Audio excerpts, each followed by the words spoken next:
Welcome back to our daily podcast. This is your episode being recorded on August 11th, 2021.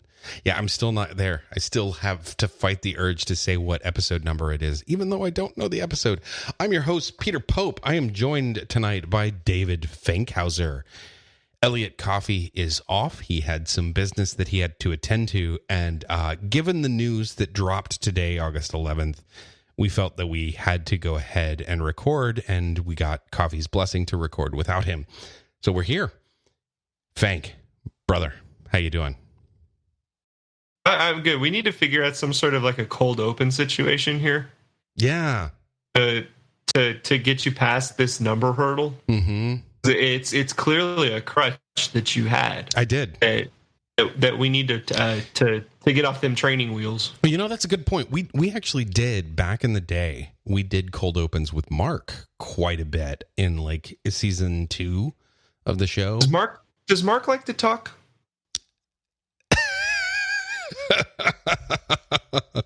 Just a little bit. Yeah. This is a test to see if Mark is listening to this episode. We put it in early so that just in case, you never know. See if you can make it to minute 2. Congratulations, Mark. If you're listening, you've made it this far. You can now turn it off if you want to. We should just randomly throw those in every now and again, I think, just to see if you listen still. For the joy of us and us alone, which means nothing to anyone else. Nothing at all to anyone else. Yeah. As we quickly start losing everyone else on this episode. Welcome to all 7 of you who have made it past minute 2 of the podcast. So we were planning to record tonight to give you sort of a deep dive on update on realignment, start to get things rolling into the season, because we are like 3 weeks away from actual real live college football on televisions and in stadiums across the country, and it is very exciting. And then this morning the world exploded with the news that the NCAA Committee on Infractions was ready to hand down its findings and decisions about Baylor University. And all thought of doing anything related to realignment sort of flew out of our minds, and at least along with everyone's office productivity today. Yes. Yeah. That was pretty rough. And I will say that it was a very stress-filled 3 hours or so between when we found out that it was coming and they actually dropped the information. So, because who knows, like, were we going to get a slap on the wrist? Was it going to be something a little bit more serious than that, but not super duper severe? Or were they going to throw the freaking book at us? There was no way to tell. And fortunately for fans of Baylor football, it was not so severe. There were findings that Baylor had violated NCAA rules and regulations, specifically pertaining to impermissible benefits, some recruiting, as well with the Baylor Bruins program, I believe, the hostess program that they had for 4 or 5 years there. And then a couple of other things that we can get into.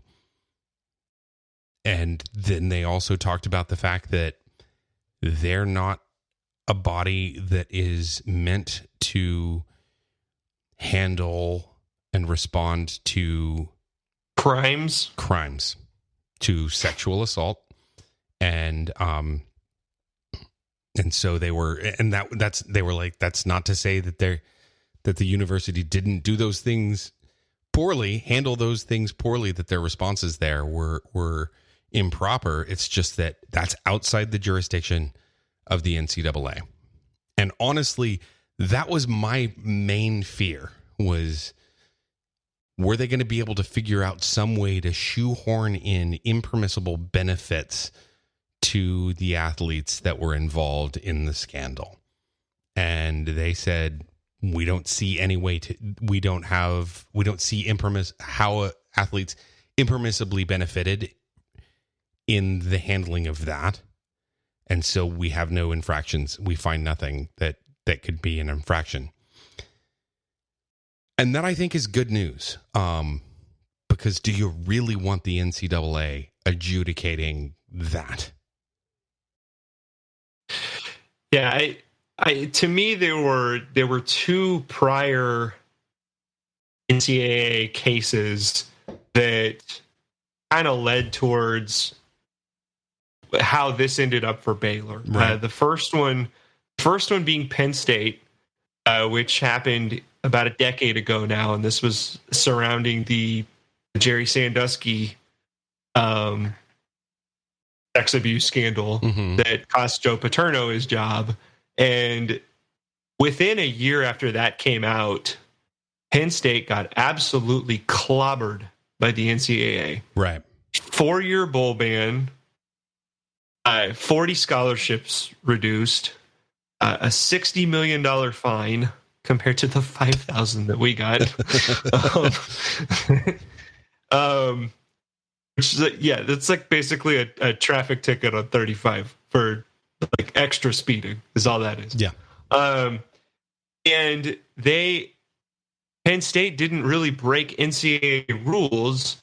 This was a morality or ethics clause that the NCAA clacked them over, and Penn State sued them like crazy. Yeah. And ended up the NCAA ended up rescinding a whole bunch of what they initially pushed down on Penn State. I mean, I think after 2 years, they took away the remaining couple of years of the bowl ban.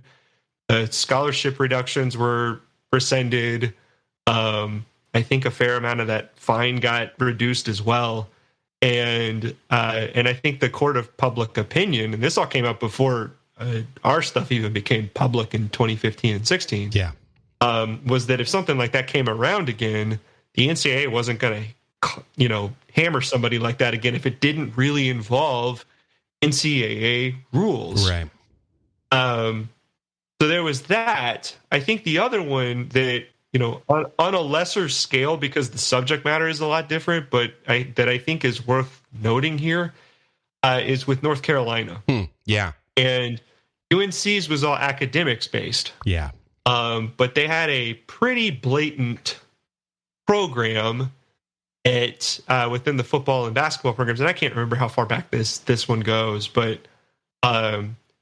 where they were offering essentially sham classes, right, to the student athletes. But the way that they got away with it is that they were offering those classes to technically anyone. It wasn't just for athletes. Because that was something that got, I don't know why I remember this one specifically, but Georgia basketball at one point in like the late 90s, early 2000s got hit pretty hard because they had a basketball 101 class that was set up and only basketball players took it. Where a test question was, how many points is a 3-pointer? Okay. So UNC said, okay, we'll do this and we'll just offer it to normal students too. Hey, yeah, there you go. Normal students, you can now get an easy A in basketball 101. And the reason that has an impact here is that it jives with, what some of the findings were initially within the investigations that Baylor had hired by Pepper Hamilton, but also with what, the NCAA noted today too, that this was a university-wide issue. This was not just an athletics issue. Right. So in that way, in some sort of weird, twisted way, that helped us from an NCAA violation standpoint because there were, as you said, no impermissible benefits involved with that. So because of that, obviously there were going to be a lot of people outside of Baylor circles, particularly those near to us, that were